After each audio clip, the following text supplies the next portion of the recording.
साथियों नमस्कार। आज तक आपने हमारे चैनल पर लॉ की बातें सुनते आए हैं। तो आज जहां मैं प्रैक्टिस करता हूं वहीं पे हमारे सीनियर सर हैं और वरिष्ठ अधिवक्ता हैं। उनके द्वारा एक पुस्तक लिखी गई है। आप देख सकते हैं कि हमारे हाथ में एक पुस्तक है। ये सेकेंड एडिशन है। इससे पहले एक पुस्तक फर्स्ट एडिशन भी छप चुकी है और ये बुक इतना बिका, इतना डिमांड है कि अब इसकी दूसरी एडिशन भी आ चुकी है। एक्चुअली ये ज्वलंत मुद्दा पे है। क्या है? The protection of cow and bovine animal and the laws, अर्थात जो गाय हैं जो कत्ल खाने में भेजे जाते हैं तो उनपे ये लॉज है। क्या कहता है कानून, क्या कहता है कॉन्स्टिट्यूशन, क्या कहता है स्टेट गवर्नमेंट के कानून, तो उस पे लिखी गई है। इसमें लैंडमार्क जजमेंट भी है और पीरियर हिस्ट्री भी है कि कैसे हम लोग यहाँ तक पहुंचे।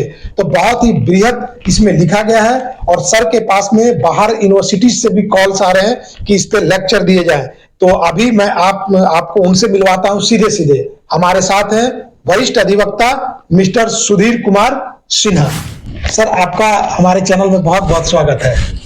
सर आपकी ये सेकेंड एडिशन बुक आ गई है। सर इसमें क्या कहना चाहेंगे, कैसा फील कर रहे हैं? बहुत अच्छा, क्योंकि इतना डिमांड था हमारे जो फर्स्ट एडिशन आए थे इसके। जी जी। उसके बाद उसमें कुछ जो है कमी रह गई थी। वो सारी कमी को मैं ये नहीं कहता हूँ कि पूरा फुलफिल किया गया, लेकिन फिर भी प्रयास किया गया कि इसमें ऐसा कुछ कमी नहीं रह जाए। वो तो सर लिखते समय होता रहता है। सारा जो जजमेंट जो नया नया आया है सुप्रीम कोर्ट का, फिर हमारे ऑनरेबल हाई कोर्ट का भी, मैंने उसे भी इसमें ऐड किया है। सर तो ये बुक आपके दिमाग में लिखने के विचार कैसे आया? क्योंकि अभी सर एक चीज सुनने को मिलता है, गौ हत्या के नाम पर मॉब लिंचिंग शब्द भी सुनने को मिलता है। गौ हत्या के लिए लीगल स्लॉटर हाउसेस बना दिए गए हैं और कहा जाता है कि गौ हत्या मतलब उसके लिए सजा देना, यही ना सर? तो ये सब सर क्या है? कहीं लीगल कर दिया जा रहा है, कहीं इलीगल है। तो इसमें क्या कुछ बताया गया है इस पुस्तक में? इस पुस्तक में बताया गया है कि ये मूवमेंट शुरू हुआ कहाँ से। जी जी। मूवमेंट ये जो है गौ हत्या का जो मूवमेंट है 1860 में सबसे पहले पंजाब के सिखों ने इसका विरोध किया था कि गौ हत्या को बंद कर। जी जी, 1860 में। 1860। उसके बाद इसमें आर्य समाज 19वीं शताब्दी में आर्य समाज इन्वॉल्व हो गया, उन्होंने भी अपोज किया। उन्होंने मूवमेंट को तेज किया। इसमें कुछ जो नए नए साइटेशन आया है, जजमेंट आया है, नए जजमेंट्स जुड़े हैं, वो भी इसमें आया है। सर इसमें सुप्रीम कोर्ट का भी एक नया जजमेंट आया है। हाँ, 2017 का। उसी को लेकर के सर यूनिवर्सिटीज आपको बुला रहे हैं। हाँ। तो सर उसमें क्या कुछ कहा गया है कि आपने उसमें क्या डाला है कि जो स्टेट गवर्नमेंट है वो एक्शन ले सकती है, ऐसा कुछ है ना? हाँ, उसमें कहा गया है ऑनरेबल कोर्ट के द्वारा कि सारे स्टेट को डायरेक्शन दिया गया कि वो अपने अपने राज्य में बिल्कुल जितने भी गैर कानूनी रूप से स्लॉटर हाउसेस चल रहे हैं उसे उस पर रोक लगा दिया जाए। जो सर मीट भेजे जाते हैं गाड़ियों से, हाँ, उनको भी रोका जाए। लेजर जो जा रहे हैं जानवरों के, उनको भी रोका जाए। तो इस पर कहा गया कि झारखंड में भी इसका एक प्रोविजन आया है। उन्होंने हमारे जो चीफ मिनिस्टर हैं वो एक बिल पास करवाए कि इस पर जो भी इलीगल स्लॉटर हाउस है उसके ऊपर रोक लगाया जाए।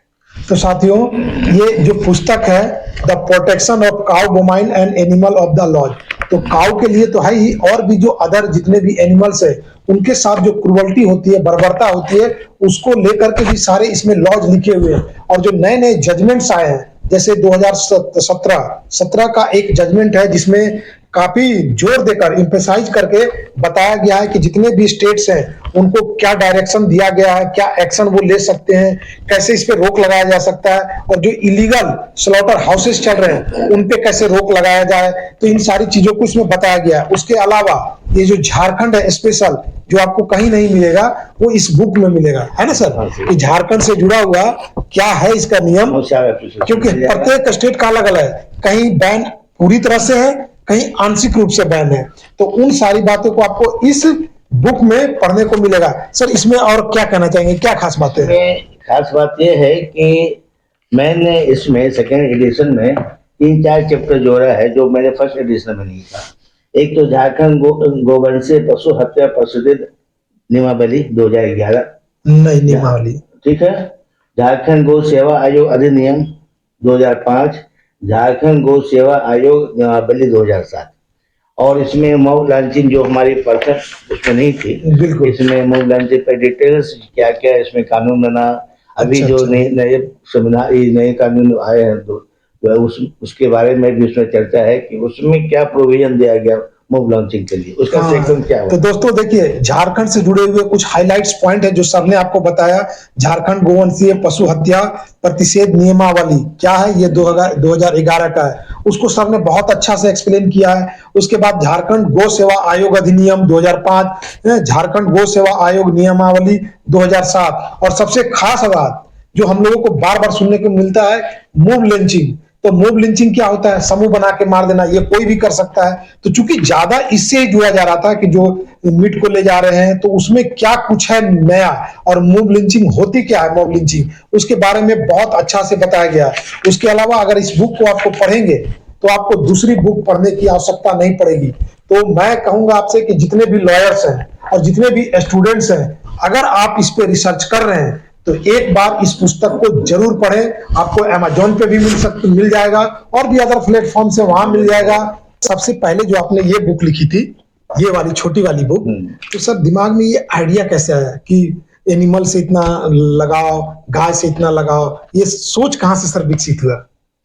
ऐसा है कि आए दिन अखबार में और भी न्यूज़पेपर में इधर और इस तरह से केसेज आ रहे थे हमारे कोर्स में, और मैंने देखा कि ये जो क्रूरलिटी जो एनिमल्स के साथ हो रही है, जी जी, उस पर एक अच्छा बुक होना चाहिए जो झारखंड में अवेलेबल नहीं था उस समय। हम लोग बिहार के जो सर झारखंड में क्या स्लॉटर हाउसेस के बारे में और गाय के जो गोवंश की हत्या होती है उस पर अच्छी बुक अभी भी नहीं मिल पाती है, लेकिन सर आपने उसमें कुछ जजमेंट का भी जिक्र किया है। असल में क्या है कि जो जजमेंट हमारे ऑनरेबल सुप्रीम कोर्ट के और फिर ऑनरेबल कोर्ट के आ रहे हैं, उसे सही ढंग से एक्सप्लेन नहीं किया गया और भी बुक में, क्योंकि ये इतना ज्वलंत मामला है कि इसको लेके चलने में थोड़ा सा आदमी भयभीत रहता है, और इतना सर कॉम्प्लिकेशन है चीजों में कि लॉज को लिख पाना भी मुश्किल है। तो जब जजमेंट आती है तो आदमी उस जजमेंट के हिसाब से आगे बढ़ता है। तो सर एक तो हो गया हमारे कॉन्स्टिट्यूशन कुछ प्रोवाइड करता है, कुछ हमारे हिस्ट्री है, जैसे 1860 में सिखों ने सबसे पहले विरोध किया, जैसा कि आपकी बुक में आया है। उसके बाद में फिर आर्य समाज वाले सपोर्ट में आए, मतलब विरोध के सपोर्ट में आए, गौवंश के भी मतलब हत्या नहीं होनी चाहिए। उसके बाद गांधी जी ने भी सपोर्ट किया, और फिर कांग्रेस ऐसे करते करते चलती आ रही है। तो अभी के सर जो वर्तमान परिप्रेक्ष्य में देखें तो चूंकि कहा जाता है कि अभी हिंदुओं का राज चल रहा है, तो सर अभी भी स्लॉटर हाउस को लीगल कर दिया गया, तो क्या बेसिस है इलीगल और लीगल का?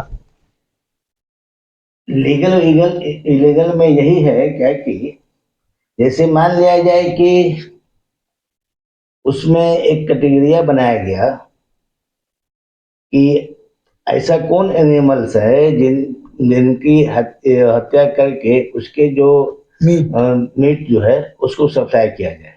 उसमें बहुत स्टेट गवर्नमेंट जो है अकॉर्डिंग टू सुप्रीम कोर्ट, जैसे 26 अक्टूबर 2005 में भी ऑनरेबल कोर्ट की एक जजमेंट आई थी जिसमें कहा गया था कि गौ सॉल्टर्स वो जो अवैध रूप से चल रहा है या भी जो भी सॉल्टर हाउस है जो एनिमल्स के जो है वो की हत्या करके उसके मीट को सप्लाई कर रहे हैं, तो वो इसे जो गैर कानूनी ढंग से चल रहा था उसे रोकने की बात थी। आपका बहुत बहुत धन्यवाद है कि आपने जानवरों के लिए सोचा, नए नए लॉज क्या है वो सोचा।